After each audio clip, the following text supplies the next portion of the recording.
What's up, strategists? Zeus here.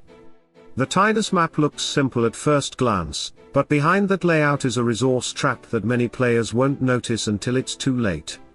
In this video, we break down where the real value is hiding and how you can position yourself ahead of the competition before the event even begins. Tragator HW just revealed the upcoming Tidus map, so let's slow down for a moment and carefully analyze what this battlefield is really offering, because at first glance it may look simple, but the resource distribution on this map can strongly influence how you plan your exploration. The layout itself is very straightforward, yet strategically interesting. You are starting from the top of the map, and from there your decisions immediately branch into two directions. In total, the map contains 5 towers, 3 positioned on the left side and 2 on the right. That imbalance already hints that the left side is slightly more resource heavy, while the right side focuses on fewer but extremely valuable materials. Let's begin with the upper left tower. Here you will find 2,500 nature seal along with 4 pattern chests. Now, this is not just another artifact resource. Nature Seal is the third artifact for Summoner Titans Tidus, Asherona, and Verdok. If you are actively developing summoner compositions or planning long-term Titan scaling, this tower immediately becomes attractive. However, remember something important, this artifact will also be available in the event shop. That means you don't necessarily have to rush here unless your current progress demands it. Smart players always compare map value versus shop efficiency before committing their explorer moves. Moving slightly downward, we reach the middle left tower.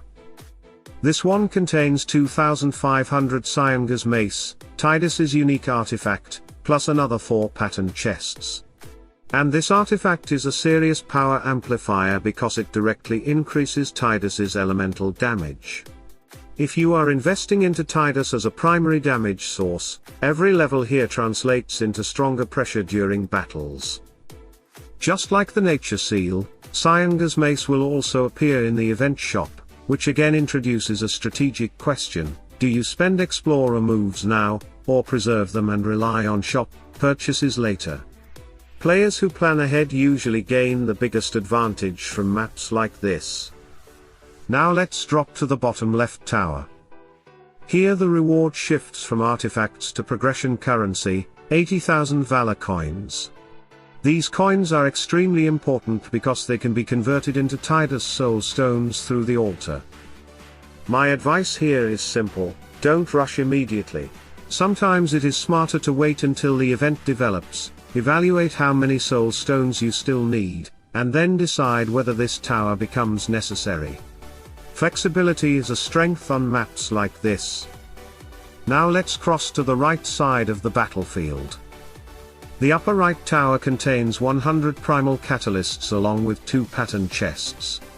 Primal catalysts are essential for developing primal skills and strengthening totem fragments, systems that quietly but massively increase your Titan power over time. These are the types of resources that veteran players rarely ignore because their long-term impact is enormous. And finally, the bottom right tower may be one of the most valuable stops on this entire map.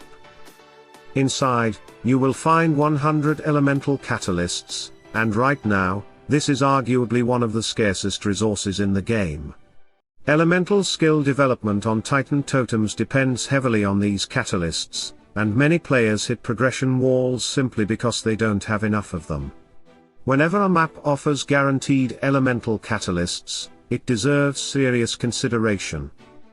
Now that we clearly understand what each tower provides, the next critical question becomes efficiency: how many explorer moves will each destination actually cost you? The upper left tower requires 19 explorer moves.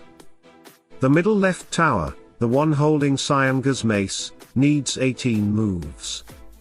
The bottom left Valor coin tower again comes in at 19 moves. Over on the right side, the top right tower is surprisingly accessible, requiring only 11 explorer moves, making it one of the quickest value pickups on the map. The bottom right elemental catalyst tower demands 19 moves. But individual costs only tell half the story. What truly matters is the total investment if your goal is full map control. So let's walk through the optimal path together. We begin with the upper left tower at a cost of 19 moves. From that exact route, transitioning to the middle left tower requires just 8 additional moves, a very efficient connection marked by the red path. Continuing forward, you follow the yellow path toward the bottom left tower, adding another 10 moves. Once the left side is secured, you pivot across the map. The route toward the top right tower takes only 7 moves via the green path, again, excellent efficiency. Finally, the purple path leads you to the bottom right tower, requiring 13 more moves to complete the sweep. When you combine everything, exploring all 5 towers on this map will cost a total of 57 explorer moves. And this is where strategy truly begins, because the map is not just about what exists, but about what is worth your moves. Players who plan their routes with intention will extract far more value than those who simply explore without a clear priority. And that's your strategic preview of the Tidus Map, Guardians. 5 towers, multiple resource paths, and one clear message: players who plan their explorer moves will gain the biggest advantage.